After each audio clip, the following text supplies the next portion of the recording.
and modest and all the other things Mom liked.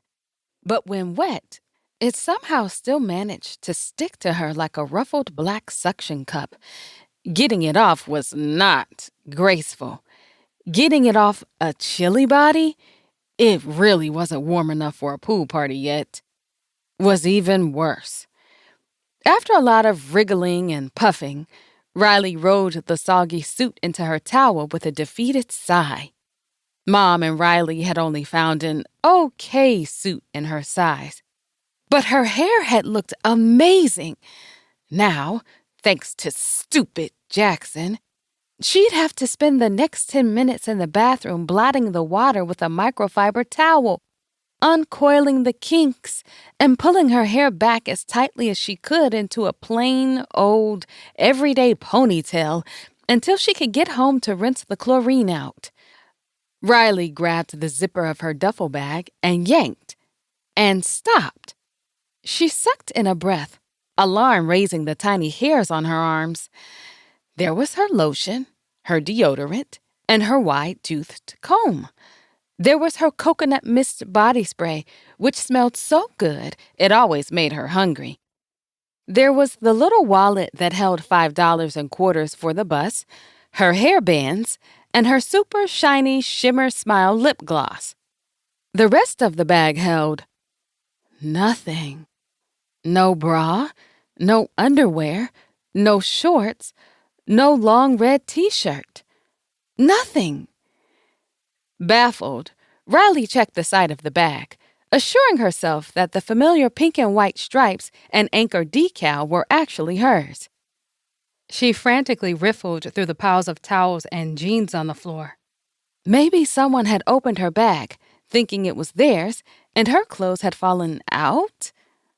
No? Eyes wide and agitated, Rylee looked in the bag again. Nothing. Rylee walked in a tight circle, gaze darting from the bag to the door and back. She clutched her clammy swimsuit. She just couldn't stand there. What if someone came in while she wasn't wearing clothes? Rylee wrapped her arms around herself, aware of just how little of her own body she could cover. Should she put the cold, wet suit back on and find someone who would help her search? Rylee looked at the door. She could stand behind it and lean out, and maybe whisper-shout for Rosario or Aaliyah to come and help her. Nevaeh was the hostess, so she was probably busy helping her mom.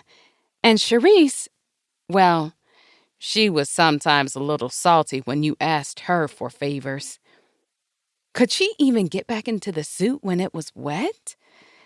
Mrs. Green was in the kitchen, but no, this was embarrassing enough.